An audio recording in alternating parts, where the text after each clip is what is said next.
أعوذ بالله من الشيطان الرجيم. بسم الله الرحمن الرحيم. يا أيها الذين آمنوا ليبلونكم الله بشيء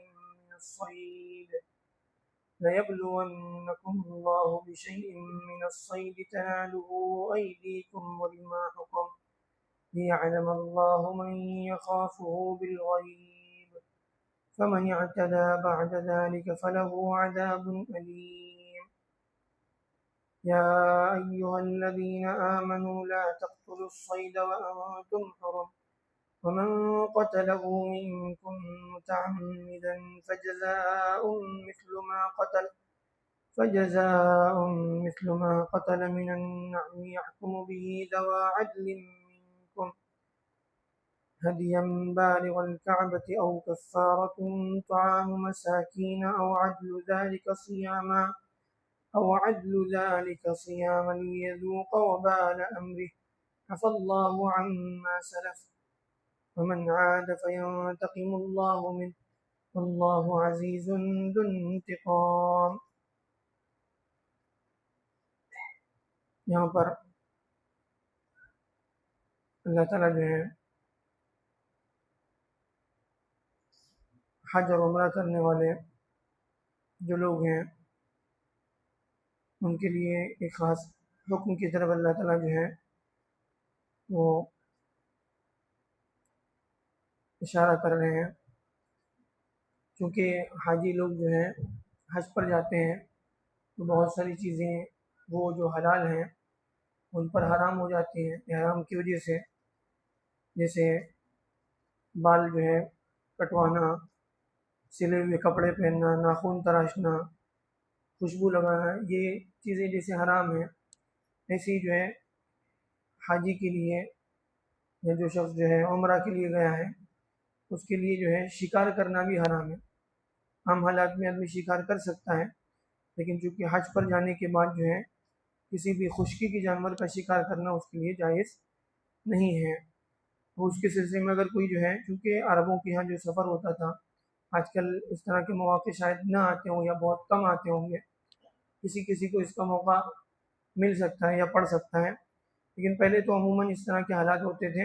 کہ لوگ خشکی سے یعنی راستے سے جو ہے کئی دنوں کا، مہینوں کا سفر ہوتا تھا، تو اس بیچ میں جو ہے کبھی جنگل سے گزرے یا کسی علاقے سے گزرے جہاں جو ہے شکار وغیرہ کا موقع ہو، تو اللہ کی طرف سے حکم یہ ہے کہ آدمی جو ہے شکار نہ کرے، کیونکہ مسلمان اور ایمان والا جو ہے وہ اللہ کے حکم کا پابند ہوتا ہے ہر حال میں. اللہ کی طرف سے جب جو جس بات کا حکم دیا جائے اس کی پابندی کرتا ہے. تو احرام کی حالت میں جو ہے شکار کی بھی ممانعت ہے، آدمی خود سے شکار نہیں کر سکتا. البتہ اگر کوئی دوسرا شکار کرے جو محرم نہ ہو، جو احرام کی حالت میں نہ ہو، اور اس کے لیے یعنی اس کا گوشت پیش کرے شکار کے جانور کا، وہ کھا سکتا ہے. کیونکہ اللہ کے نبی صلی اللہ علیہ وسلم کے زمانے میں ایک مرتبہ ایسا بھی ہوا کہ ایک مرتبہ شکار کا جانور جو ہے ایک آدمی حاجیوں کے ساتھ جو ہے قافلے میں تھا،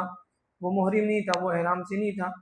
اس نے ایک جانور کا شکار کیا اور پھر اس کے بعد اس نے اس کا گوشت جو ہے صحابہ کو پیش کیا. بعض صحابہ نے کھا لیا، بعض نے نہیں کھایا. پھر اس کے بعد اللہ کے نبی صلی اللہ علیہ وسلم کے پاس یہ مسئلہ پیش ہوا. اللہ کے نبی صلی اللہ علیہ وسلم نے کہا کہ نہیں، کوئی مسئلہ نہیں، کھا سکتے ہیں اللہ کی طرف، کیونکہ آپ نے شکار نہیں کیا تھا، خود سے شکار کریں تو نہیں کھا سکتے. تو معلوم یہ ہوا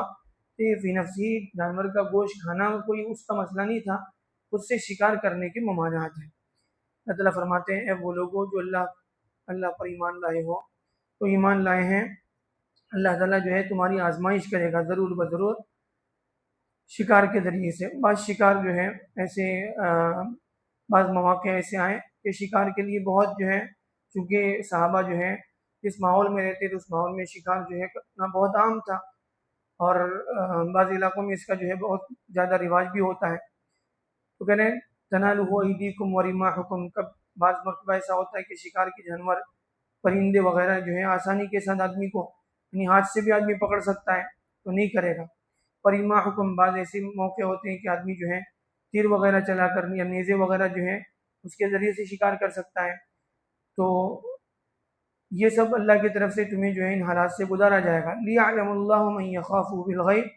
تاکہ اللہ تعالیٰ تمہیں آزمانا چاہتا ہے۔ آزمانے کا مطلب یہ ہے کہ اللہ تعالیٰ اجر دینا چاہتا ہے، تو اللہ کے حکم کی پابندی کرتا ہے، اللہ کو راضی کرنے کے لیے اللہ کے احکامات کی پابندی کرتا ہے، تو پھر اس پر اللہ کی طرف سے اجر دیا جاتا ہے، اور جو اس کی خلاف ورزی کرتا ہے اللہ کے یہاں اس کی پکڑ ہوگی۔ لِيَعْلَمَ اللَّهُ مَن يَخَافُهُ بِالْغَيْبِ، اللہ دیکھنا چاہتا ہے کہ تم میں سے کون جو ہے اللہ کے خوف کے ساتھ جو ہے وہ عمل کرتا ہے، چاہے اس کا دل چاہے نہ چاہے، اللہ کے حکم کی پابندی کرتا ہے۔ فمن اعتدى، اللہ یعنی کوئی دیکھے نہ دیکھے، اللہ تعالیٰ غیب میں ہے، اللہ کے حکم کی پابندی کرتا ہے اللہ کا پاس و لحاظ کرتے ہوئے۔ فمن اعتدى بعد ذلك فله عذاب علیم، جو شخص حد سے آگے بڑھے گا، اللہ کے حکموں کی خلاف ورزی کرے گا، تو پھر جو ہے ایسے آدمی کے لیے اللہ کی طرف سے بڑا سخت عذاب ہے، بڑا دردناک عذاب ہے۔ اللہ کے حکم کی خلاف ورزی کرنا اور اللہ کے احکامات، اللہ کی حرمتوں کو پامال کرنا، جو چیزیں حرام کی ہے اس کو حلال سمجھنا، یا پھر جو ہے اس کی حرمت کا لحاظ نہ کرنا، یہ وہ چیزیں ہیں جو یعنی حدود سے آگے بڑھنے، یعنی حد سے آگے بڑھنا جو ہے، بڑھنے والا وہ کہلایا جائے گا، جو آدمی جو ہے اللہ کی حدوں کو توڑے گا۔ ایسے لوگوں کے لیے اللہ کی طرف سے دردناک عذاب کی دھمکی ہے۔ اے وہ لوگوں جو ایمان لائے ہو، یا ایھا الذین آمنوا لا تقتلوا الصید وانتم حرم، اے وہ لوگوں جو ایمان لائے ہو، تم لوگ جو ہیں شکار کو قتل مت کرو اس حال میں کہ تم احرام میں ہو، احرام کی حالت میں شکار نہ کرو۔ ومن قتلہ منکم متعمدا، جو شخص تم میں سے جو ہے یعنی جان بوجھ کر جو قتل کرے گا، یعنی اللہ کا حکم جاننے کے بعد، اللہ کی طرف سے حرمت کے آنے کے بعد پھر بھی جو ہے اس سے آگے بڑھ کر آدمی شکار کرے گا، تو کسی نے شکار کیا، بھولے سے کرے یا جان بوجھ کے کرے، یہاں پر تو جان بوجھ کر کہا گیا، ورنہ بھولے سے بھی کرتا ہے آدمی، اس کو ذہن میں نہیں رہا کہ شکار حرام ہے، اس نے شکار، یہ تو اس وقت کی بات ہے جب حرمت نازل نہیں ہوئی تھی، اس کے بعد جب حرمت نازل ہو گئی تو کسی بھی طرح سے آدمی جو ہے آدمی شکار کرتا ہے، یعنی جان بوجھ کر کرے یا انجانے میں کرے، فجزاء مثل ما قتل من النعم، تو اس کا بدلہ یہ ہوگا، اس کی سزا یہ ہوگی کہ اس کو اسی کی طرح کا جو ہے جانور، جیسے چوپایوں میں سے بیل بکری ہیں، اس طرح کا جو جانور اس کے مشابہ ہوگا، اس کو فدیے میں یا پھر جو ہے کفارے کے طور پر اس کو دینا پڑے گا۔ یحکم بہ ذو عدل منکم، اب کون سا جانور کس جانور کے مشابہ ہوگا، کس جانور کو شکار کرنے پر کون سا جانور اس کو جو ہے یعنی ہدی میں دینا پڑے گا، یہ جو ہے دو لوگ جو ہیں جو علم رکھنے والے ہیں، جو انصاف پسند لوگ ہیں، علماء ہیں، فقہاء ہیں، وہ اس کا فیصلہ کریں گے ہدی کے جانور کے طور پر۔ جو جانور ہدیم بالغ الکعبہ، جو ہدی کے طور پر جو ہے حج کے لیے حاجی جو ہے اپنے ساتھ لے کر جاتے تھے قربانی کے لیے، جیسے بکریاں لے کر جاتے تھے، اونٹ لے کر جاتے تھے، تو اس کو پھر وہاں پر قربانی کی جاتی تھی، تو اس کو کہتے ہیں ہدی کا جانور۔ تو وہ جانور اس زمانے میں لے کر جاتے تھے، اب جو ہے لوگ وہیں سے خرید کر کے اس کو جو ہے قربانی کرتے ہیں، یا پھر جو ہے یعنی کفارے کے طور پر، ہدی کے طور پر جو ہے اس کو دیتے ہیں۔ او کفارۃ طعام مساکین، اگر جانور جو ہے یعنی ہدی کا جانور میسر نہیں ہے، نہیں دے سکتا، تو کیا کرے گا،